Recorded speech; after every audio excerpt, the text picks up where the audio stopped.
जिन्होंने आराम चाहता है जनता पार्टी आए थे लोकसभा, ये पंचायती राज व्यवस्था की लाई हुई है। स्वर्गीय राजीव गांधी जी जो प्रधानमंत्री थे उनके द्वारा लाई गई है। और महात्मा गांधी ये चाहते थे कि स्वराज का मतलब ये नहीं है कि सत्ता चंद हाथों में रहे, वो चाहते थे ये सत्ता जो है गांव तक पहुंचे, आजादी गांव तक पहुंचे। आप क्या कर रहे हैं? आप तो तानाशाही करके सारा बेचते चले जा रहे हो और अच्छे अच्छे उदाहरण दे रहे हो। हर जगह बेईमानी है, हर जगह बेईमानी है। आपका जो अभी ये चुनाव हुआ उसमें भी आपने पूरी धांधली की है। क्या बात कर रहे हो? आपका राजनीतिक मुद्दों पर दयाराम के एक फरखाबाद के दयाराम साहब थे, एक और थे, आपके सारे लीडर हार गए थे, अटल जी भी हार गए थे। ये नहीं कहते हैं कि हमने कोई अनोखा काम कर दिया, दिखाओ।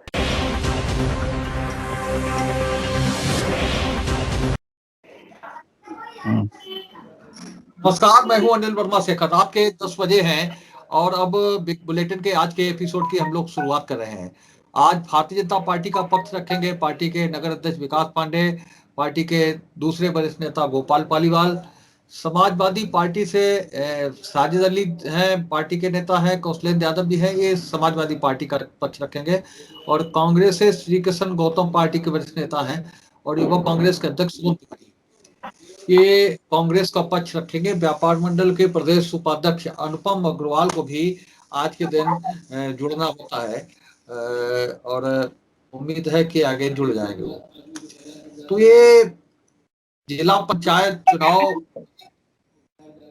की प्रक्रिया अभी विधिवत शुरू नहीं हुई है। दावेदारों ने अपने अपने जो क्षेत्र हैं वो बिछाने शुरू कर दिए हैं। अपने हिसाब से जातीय समीकरण के हिसाब से क्षेत्र का चयन शुरू कर दिया गया है और अब सारे लोगों को जो दावेदार हैं, प्रमुख दावेदार हैं, जिनकी तैयारी चल रही है, पिछली बार हार गए थे ऐसे लोग भी हैं, उन्हें अब आरक्षण का इंतजार है कि कौन सी सीट किस आरक्षण के तहत जाती है, सामान्य रहती है, आरक्षण रहता है। ये स्थिति अभी रहेगी काफी दिन तक, जब तक प्रक्रिया शुरू नहीं हो जाती। हम लोगों ने जिला पंचायत चुनाव पर जब डिबेट की शुरुआत की, पहली डिबेट हम लोगों ने उन लोगों के बारे में की जो इस 2020 के साल में भी अंगूठा छाप है, काला अक्षर भैंस बराबर है, इनके लिए निरक्षर है पूरी तौर से। और हम लोगों ने जागृति पैदा करने की कोशिश की कि जो आने वाली जिला पंचायत है या जो आने वाले पंचायत के चुनाव हैं उनमें इस तरह के निरक्षर लोग ना पहुंचे। और काफी उस डिबेट को सराहना मिली है, लोगों ने काफी उसे अच्छी नजरिए से देखा है। एक दूसरी डिबेट आज जो हम चर्चा कर रहे हैं वो आरक्षण, खासतौर से महिला आरक्षण को लेकर। आधी आबादी के अधिकार आधी आबादी को मिले, महिलाओं को मिले, इसमें किसी की असहमति नहीं हो सकती। और इसीलिए खबरों की भाषा में महिला वर्ग के लिए आधी आबादी शब्द का इस्तेमाल भी किया जाता है। जो हमारी 30 सदस्यीय जिला पंचायत है उसमें 1/3 सदस्य महिलाओं के लिए आरक्षित है। लेकिन जो महिला आरक्षण के पीछे जो मंशा रही होगी निर्वाचन आयोग की, वो मंशा पूरी होती नहीं दिखती। उसके पीछे कई कारण हैं और खासतौर से जो हमारी जो सामाजिक स्थिति है, जो हमारा सामाजिक ताना बाना है, वो पुरुष प्रधान है और ऐसी सामाजिक संरचना है कि पत्नी को हर हाल में अपने पति के आदेशों का पालन करना पड़ता है और जो भी समाज की व्यवस्थाएं हैं उनमें रह करके काम करना पड़ता है। लेकिन चुनाव लड़ने के लिए जो महिलाएं घर की दहलीज लांघती हैं, उन्हें कम से कम जो उन्हें अधिकार मिला है उसके लिए तो वो काम करती हैं, लेकिन उनके जो दायित्व हैं के लिए भी उन्हें काम करना चाहिए। लेकिन ऐसा दिखता नहीं, जब से भी महिला आरक्षण की शुरुआत हुई है तब से ऐसा दिखता नहीं, क्योंकि पुरुषों का आधिपत्य रहता है, पुरुषों का पूरा कब्जा रहता है, और पुरुष अपने को अपनी पत्नी का प्रतिनिधि लिखने में भी शर्म नहीं खाते। जो पिछली जो इस समय जो जिला पंचायत है उसमें कई बड़े नेताओं की पत्नियां हैं जो जिला पंचायत सदस्य, और उसके पीछे कारण यही दिखता है कि अगर आरक्षण में वो सीट महिला को दी गई तो फिर लोग अपनी पत्नी को चुनाव लड़ा देते हैं और पत्नी के नाम से पर्चा भरा देते हैं और खुद तैयारी करते हैं और 5 साल खुद उस आधी आबादी के उस प्रतिनिधि का के अधिकारों और दायित्वों का पूरी तरह से निर्वाह करते हैं। लेकिन शर्मनाक स्थिति ये है कि जो पढ़े लिखे लोग हैं, बड़े नेता हैं, उन्होंने भी उसी ढर्रे पर चलने की बात स्वीकार कर ली जो वर्षों से आ रहा है। पढ़े लिखे लोगों ने कोई पहल इस तरह की नहीं की कि जो महिलाओं को अधिकार सरकार से, शासन से, चुनाव आयोग से मिले हैं, उनके साथ महिलाओं के दायित्व भी जुड़े। अब जो वर्तमान जिला पंचायत से उसकी चर्चा करें तो राजेपुर द्वितीय से विजय प्रताप हैं, विजय प्रताप है, भाजपा के नेता हैं। इनकी पत्नी पूनम जिला पंचायत सदस्य हैं। घनश्याम की पत्नी छाया ये राजेपुर से ही जिला पंचायत की सदस्य हैं। और राजेपुर के ब्लॉक प्रमुख वरिष्ठ सपा नेता सुबोध यादव की पत्नी रश्मि ये भी जिला पंचायत सदस्य हैं। लक्ष्मी बीटा ये जिला पंचायत सदस्य हैं कायमगंज की एक सीट से। वहां जो कंपिल की नगर पंचायत है उसके अध्यक्ष उदयपाल सिंह यादव बसपा के बड़े नेता लड़ चुके हैं।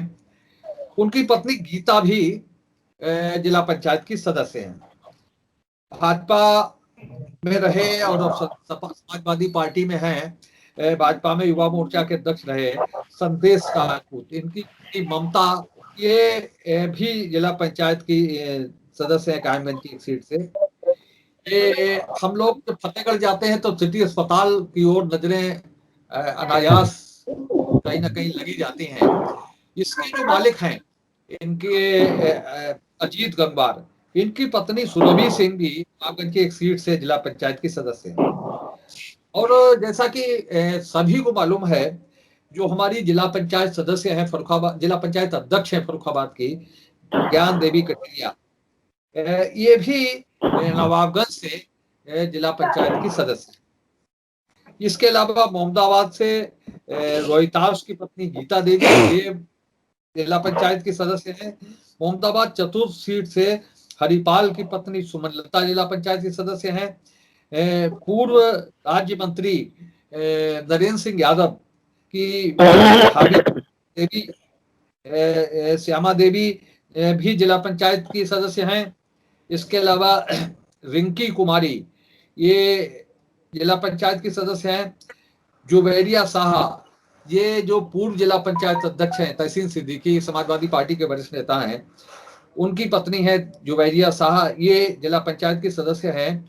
और बलपुर प्रथम सीट से आशा पत्नी राधेश्याम ये समाजवादी पार्टी के नेता हैं अवनीश यादव, उनकी मां है आशा देवी।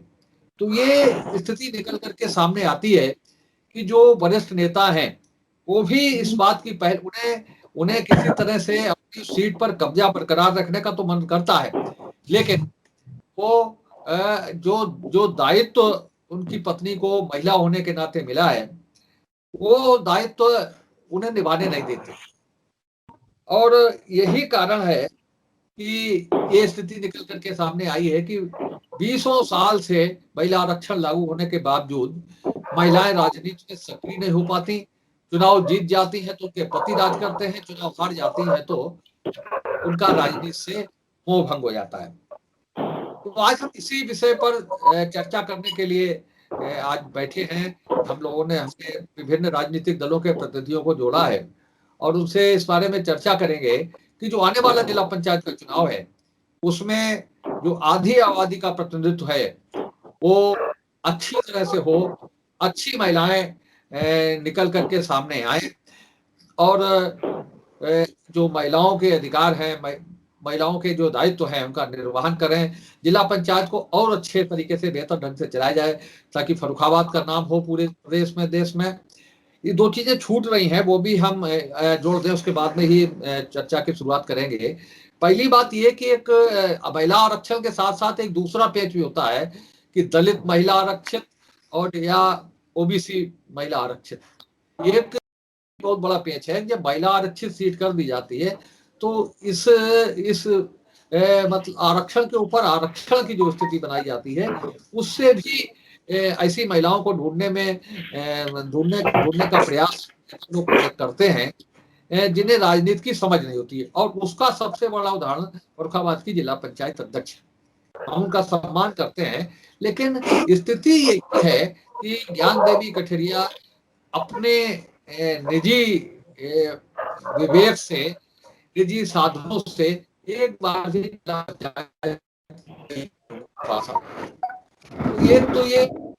आरक्षण है। दलित महिला, पिछड़ा वर्ग महिला, ये भी एक बड़ा पेच है कि अच्छी महिलाएं राजनीति में नहीं आ पाती। दूसरी चीज हम ये भी कह रहे थे कि अगर महिलाओं पर छोड़ ही दिया तो ऐसा नहीं कि महिलाएं काम नहीं करती। भाई जो सुनील दत्त द्विवेदी की पत्नी है पूरा चुनाव लड़ाया है उन्होंने।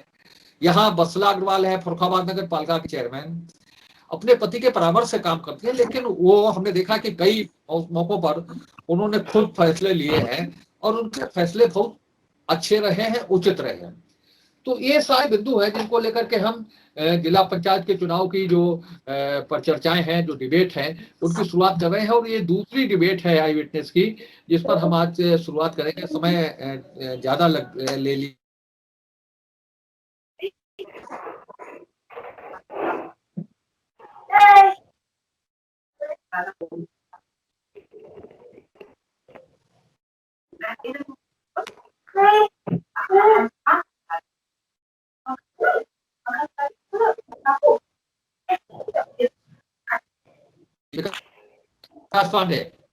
जी बिल्कुल, मैं आपको पुनः एक बार धन्यवाद देता हूं कि आपने इतने महत्वपूर्ण विषय की डिबेट में मुझे बैठने का अवसर प्रदान किया। इसके लिए मैं आपको बहुत बहुत साधुवाद और धन्यवाद देता हूं। निश्चित तौर पर ये एक बड़ा विषय है कि महिलाओं की जिस तरीके से भागीदारी राजनीति या निजी जीवन में रहती है वैसे ही राजनीति में भी होनी चाहिए, लेकिन दुर्भाग्यवश कह लीजिए कि राजनीति में महिलाओं का इस्तेमाल होता है। बिल्कुल ठीक कहा, जिस तरीके से आपने नाम गिनाए हैं जिला पंचायत में, जिस तरीके से महिलाओं के नाम गिनाए हैं, मुझे लगता है कि इनमें से ज्यादातर ऐसी हैं कि जिनका केवल और केवल उनके पतियों ने या उनके प्रतिनिधियों ने इस्तेमाल किया है कि उनको राजनीति के अखाड़े का जरिया बनाया है, राजनीति में ऊपर जाने का मात्र जरिया मात्र बनाया है। राजनीति करने वो महिलाएं नहीं आई हैं, ये विषय बिल्कुल स्पष्ट है। दूसरा मैं आपको बता दूं कि जैसे कि देश की सबसे बड़ी पंचायत संसद की बात होती है, मैं आपको बता दूं कि आज से पहले ये 17वीं लोकसभा में, भारत की इस 17वीं लोकसभा में सबसे ज्यादा महिलाएं आई। आपको बता दूं 40 महिला सांसद केवल और केवल भारतीय जनता पार्टी से हैं। दूसरा विषय मैं रख दूं कि अभी राज्यसभा के लिए 8 सीटें नॉमिनेट हुई थी, महिलाओं की उसमें 3 भागीदारी है। 8 में से 3 सीटें भारतीय जनता पार्टी ने महिलाओं को देने का काम किया है। 8 राज्यसभा में से 3 राज्यसभा की सीटें महिलाओं को दी गई हैं। वही स्थिति भारतीय जनता पार्टी की उत्तर प्रदेश विधानसभा में भी है। सर्वाधिक विधायकों में सर्वाधिक महिलाएं उत्तर प्रदेश में अगर हैं तो केवल इस विधानसभा में हैं, जिसमें 34 विधायक, 41 में से 34 विधायक केवल और केवल भारतीय जनता पार्टी की महिला विधायक हैं। तो ये निश्चित तौर पर सारी पार्टियों को भी इसका अनुसरण करना चाहिए और महिलाओं को बराबर का हिस्सेदार मानना चाहिए। महिलाओं को केवल राजनीतिक सीढ़ी मात्र नहीं मानना चाहिए कि साहब महिला सीट हो गई तो अपनी पत्नी को लड़ा दो और फिर साहब घर बैठाल दो और अपना पट्टा डाल के चले जाओ साहब कि साहब नहीं साहब अब महिला को नहीं। आपने सुना होगा भाई साहब कि प्रधानपति, तो वैसे ही जो है वो इस तरीके की राजनीति का पटाक्षेप होना चाहिए। मुझे ये लगता है कि एक बड़ा गंभीर विषय है और सारे राजनीतिक दलों को एक साथ मिलकर इस पे पहल कर और बड़ा स्पष्ट विषय है। आपको एक विषय और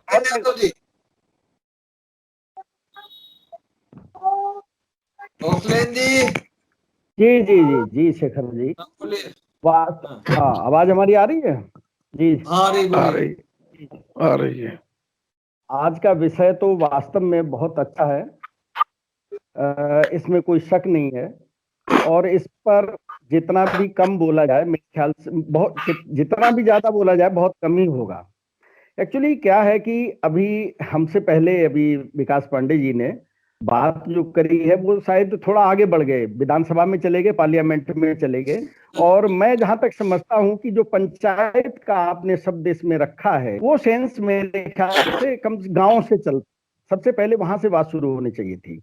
तो जैसा कि आप देखते हैं कि 33%, 1/3 जो है आरक्षण महिलाओं के लिए है, जिसकी सिफारिश 50% तक के लिए की जा रही है और कई राज्यों में ये 50% लागू भी है और होना भी चाहिए। लेकिन इसके इतर जो हम देखते हैं और सभी लोग जानते समझते हैं कि इसका, और बिल्कुल सही कहा, भूमिका में आपने भी सब पूरी बात कह दी थी और विकास जी ने पूरी बात कही है, लेकिन पंचायत में सिर्फ जिला पंचायत को ज्यादा टारगेट किया जाता। मैं देखता हूं यहाँ पे डिबेट में जिला पंचायत को कुछ ज्यादा टारगेट किया, लेकिन मैं दावा यह भी करता हूं कि बीजेपी गवर्नमेंट में पंचायत के चुनाव अभी होंगे, बीजेपी गवर्नमेंट में अभी पंचायत के चुनाव होंगे, तब देख लीजिएगा एजुकेशन का स्तर कितना ज्यादा रहेगा और तब ये देख लीजिएगा कि जो उनके प्रधानपति होते हैं, जो प्रधानपति होते हैं, चाहे बीडीसी का पति होगा, चाहे जिला पंचायत का पति होगा, वो कितना घर में दुबक के बैठेगा और कितना महिलाएं। जी शेखर जी थोड़ा अटेंशन पे करें तभी मजा आएगा बात कहने में। तो वो देखेंगे कि तब कितना जो है उनके पति घर में दुबक के घूंघट लगा के बैठेंगे और उनकी महिलाएं जो है कितना मुखर होकर के आगे बढ़ करके वो खैर समय बताएगा। हालांकि ये देखा गया कि शासन कोई भी रहा हो, महिलाओं की स्थिति वही रही है, क्योंकि पुरुष पर देखिए, इसको नकारा नहीं जा सकता है, ऐसा सामाजिक हमारा ढांचा है। आप पहले ही कह चुके हैं कि हमारा पुरुष प्रधान वर्ग है और किसी भी वर्ग को अगर आपने दबा के रखा है, चाहे वो महिला वर्ग हो, चाहे कोई जाति वर्ग हो, चाहे कोई भी वर्ग हो, अगर आपने किसी को दबा के रखा तो एक रात के अंदर कोई उठ करके ऊपर नहीं आ सकता है। उसका भी कॉन्फिडेंस इतना जल्दी बिल्डअप नहीं होता है। ये बात समझनी पड़ेगी, माननी पड़ेगी। लेकिन मैं फिर भी इसकी पूरी सिफारिश करता हूं, महिलाओं का अगर 33% है तो मैं कहता हूं पंचायत में इनका जो है भागीदारी 50% होना चाहिए। हालांकि इसमें अगर आप देखें तो 44% भागीदारी अभी भी है, 33% आरक्षित होने के बावजूद भी 44% वो लेकर के आई थी। तो अब ये ऐसा कि अगर वो उनके साथ ऐसा कुछ हो रहा है कि उनको आगे नहीं बढ़ने दिया जा रहा है या वो थोड़ा सा उतना, जब शिक्षा का स्तर आगे बढ़ेगा, जागरूकता का स्तर आगे बढ़ेगा, तो आप देखिएगा अवश्य ही यही महिलाएं आगे दिखाई देंगी हर सदन में, हर पंचायत में, और आगे होकर के काम करेंगी। ऐसा नहीं, कम से कम जो है 10 से 20% महिलाएं। शेखर साहब, ये पंचायत अनुक्रम चुनाव है और ये क्रम में चेंज होता है, आबादी के अनुपात से ये रिजर्वेशन इसका होता है और ये बैकवर्ड में भी जाती है, जनरल में भी जाती है, जनरल महिला में भी जाती है, एससी में भी जाती है, एससी महिला में भी जाती है। ये अनुक्रम इसका चलता रहता है और ये इसका बदलाव भी होता रहता है। तो सबसे पहले जहां अशिक्षा की बात है तो हम जो वोटर हैं, जो नागरिक हैं गांव देहात के, इनको भी जागरूक होना पड़ेगा अगर हम राजनीति पंचायत स्तर की या किसी स्तर की करना चाहते हैं। ये हमारी भी जिम्मेवारी। गौतम जी, आज अशिक्षा की बात नहीं कर रहे हैं, आज हम लोग इस बात की आदत कर रहे हैं जब महिलाओं को अधिकार मिले हैं, महिलाएं चुनकर जाती हैं, तो महिलाओं को स्वतंत्रता पूर्वक परामर्श तो पति दे सकते हैं, पिता पुत्र जो भी हैं वो परामर्श दे सकते हैं, लेकिन महिलाओं को काम करने का, आगे बढ़ने का मौका क्यों नहीं दिया जाता? पुलिस जो पति हैं, जो पुरुष संवर्ग है, वो उसे अपने वहां पर भी उसके अपने चंगुल में क्यों रखता है? इससे कैसे निजात मिले, इस पर चर्चा है। ये भी सामाजिक व्यवस्था, पुरुष प्रधान देश है। यह महिलाओं पे पूरा अधिकार है, इतनी आजादी जितनी मिलनी चाहिए उतनी नहीं है। और दूसरी बात यह है कि अगर मान लिया पढ़े लिखे से ज्यादा गुना होना बहुत जरूरी है। अगर पढ़ा लिखा है, गुना नहीं है तो बेकार है। तो जो चुन के जाते हैं, अगर वोट देने का सबका अधिकार है, आदि आबादी को भी अधिकार है, तो उन्हें चुनाव लड़ने का भी अधिकार है। अगर जो चुन के जाती हैं महिलाएं, तो सरकार को ऐसी व्यवस्था करनी चाहिए, इनको कम से कम ऐसा कैडर देना चाहिए, प्रशिक्षण देना चाहिए, जैसे कि भी कोविड वगैरह में ये दिया गया है। तो इस तरह की ये व्यवस्था होनी चाहिए। अब करा क्या जाए, शिक्षा तो ये भाजपाई वाले खत्म करते जा रहे हैं। इतनी महंगी शिक्षा कर दी है, जो गरीब जो है, किसान मजदूर गांव का निवासी पढ़ा ही नहीं पाएगा बच्चों को। और पार्लियामेंट की बात करते हैं, महिला आरक्षण बिल पड़ा हुआ पार्लियामेंट में, क्यों नहीं इसको जो पास कराया है आपने, है? तो ये सारी बातें हैं। ये चुनाव तो जितना पार्लियामेंट वगैरह का, ये तो सब बेईमानी की बातें हैं। और अपना उदाहरण करते हैं, आप महिला विधेयक जो बिल पड़ा हुआ क्यों नहीं करते हो? राज्यसभा में पास हो गया, लोकसभा में क्यों नहीं हो रहा है? तो ये बात है। कब, ये बताइए कब से पड़ा है? कर दिया जो है वो वहां जी हाँ, असलियत बात ये है शेखर जी, मैं तो ये मान के चलता हूँ, इसमें कहीं न कहीं से आम वोटर बहुत ही इस बात का ध्यान नहीं रखता है कि जो महिला निकली हुई हो, सामाजिक कार्यक्रमों में भाग लेती हो, ऐसी महिला को जब चुनेंगे हम, तभी ये महिला सक्रियता के साथ जो पद पर आसीन होगी वो कार्य कर सकेगी खुलकर।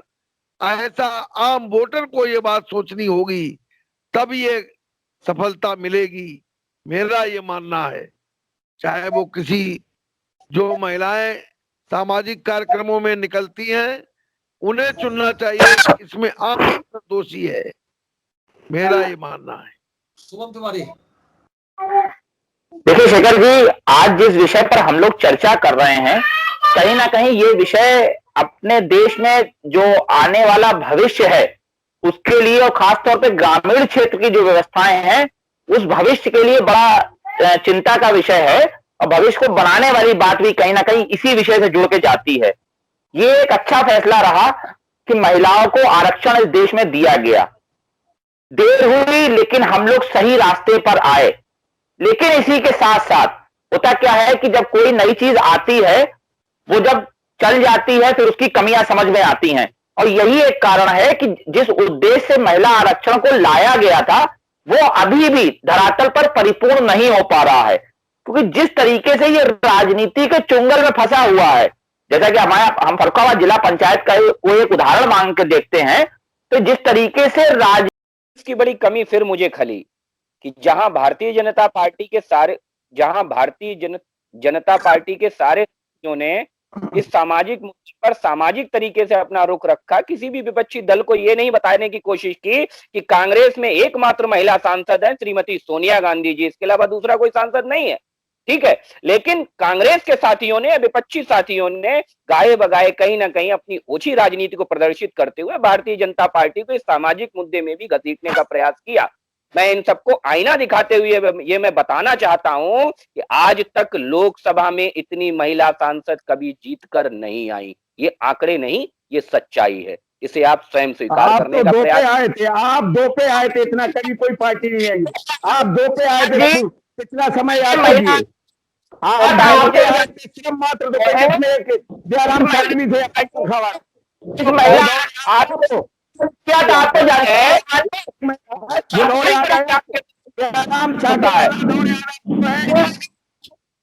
जनता पार्टी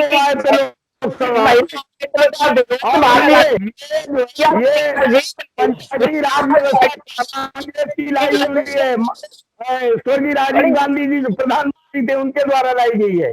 और महात्मा गांधी ये चाहते थे कि स्वराज का मतलब ये नहीं है कि सत्ता चंद हाथों में रहे। वो चाहते थे ये सत्ता जो है गांव तक पहुंचे, आजादी गांव तक पहुंचे। आप क्या कर रहे हैं? आप तो तानाशाही करके सारा बेचते चले जा रहे हो और अच्छे अच्छे उदाहरण दे रहे हो। हर जगह बेईमानी है, हर जगह बेईमानी है। आपका जो अभी ये चुनाव हुआ उसमें भी आपने पूरी धांधली करी की है। सर, आपका राजनीतिक मुद्दों पर दयाराम के एक फरखाबाद के दयाराम साहब थे, एक और थे, आपके सारे लीडर हार गए थे, अटल जी भी हार गए थे। ये नहीं कहते हैं कि हमने कोई अनोखा काम कर दिया। न दिखाओ, कांग्रेस को आईना न दिखाओ। हाँ, कांग्रेस को आईना न दिखाओ। कांग्रेस की आपका मुकाबला कभी नहीं कर सकते हो। तुम अपना जवाब लीजिए, आजादी तक का उठा के आप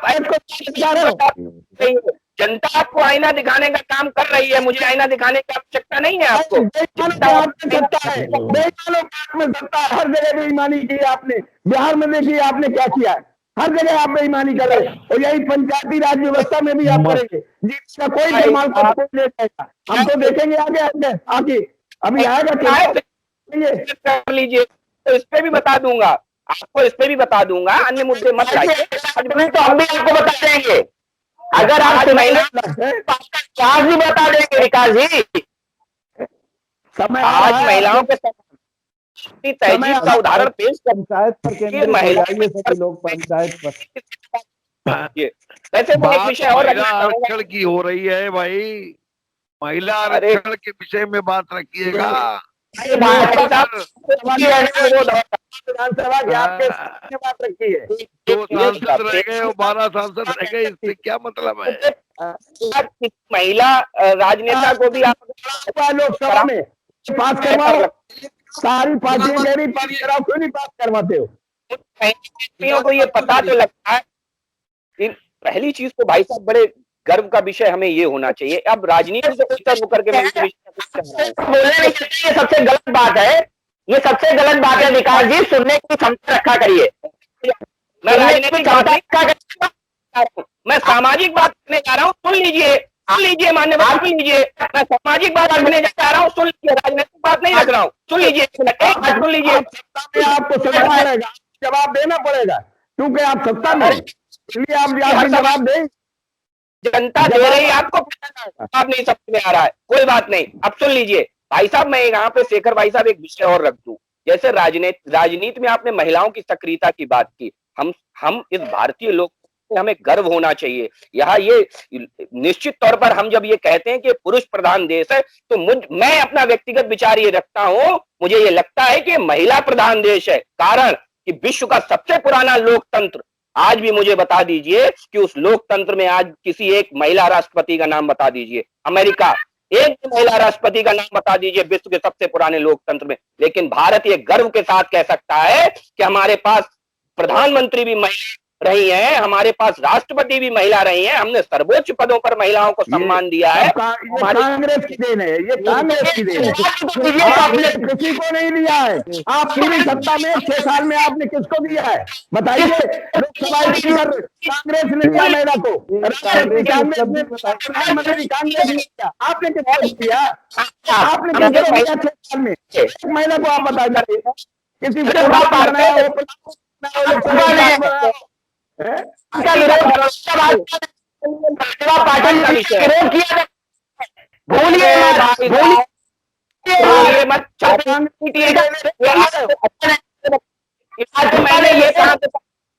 पूर्व राष्ट्रपति थी ना, भारत के गर्व का विषय थी ना, पार्टी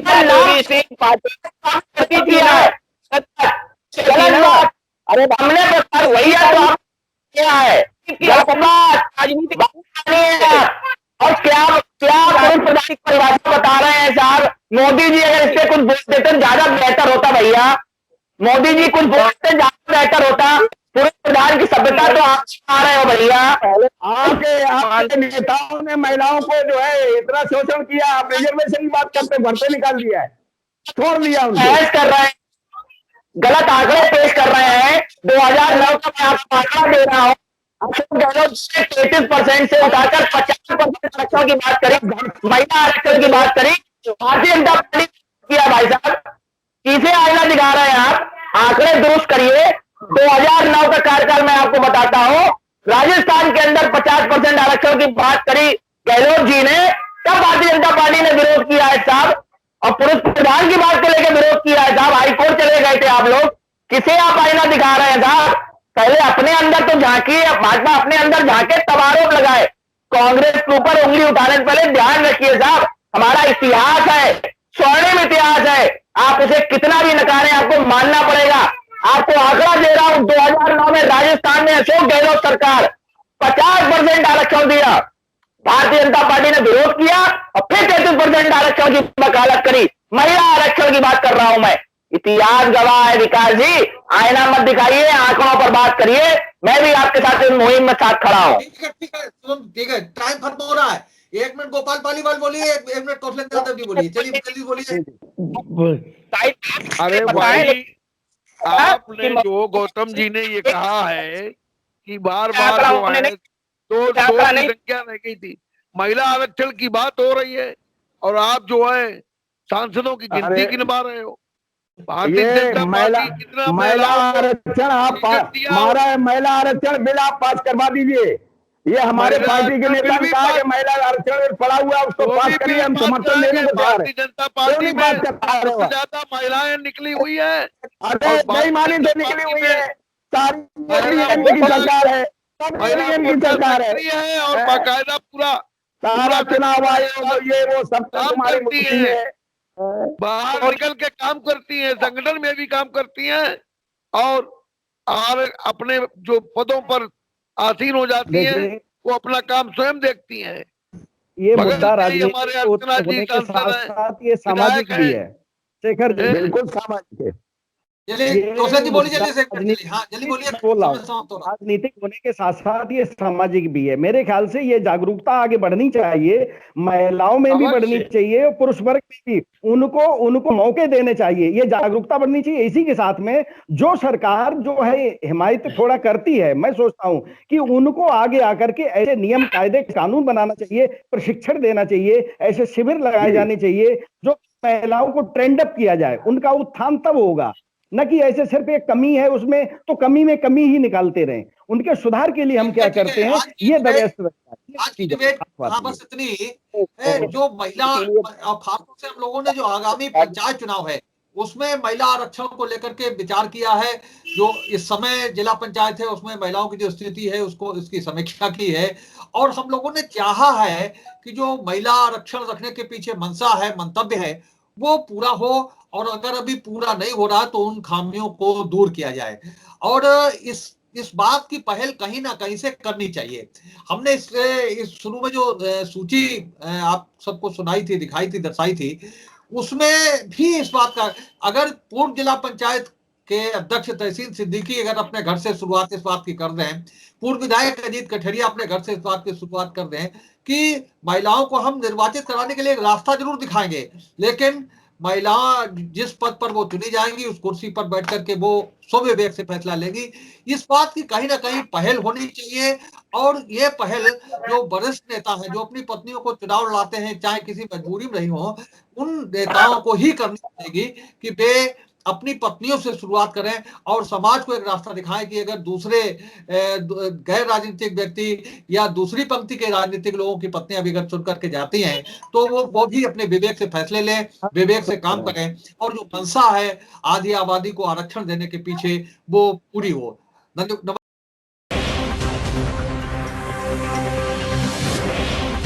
नमस्कार, मैं हूं अनिल वर्मा शेखर। उम्मीद है आपको हमारा ये एपिसोड पसंद आया होगा। आप इसे लाइक करिए, अपने दोस्तों के साथ शेयर करिए और हमारे चैनल को सब्सक्राइब करिए, यही आपसे निवेदन है। धन्यवाद।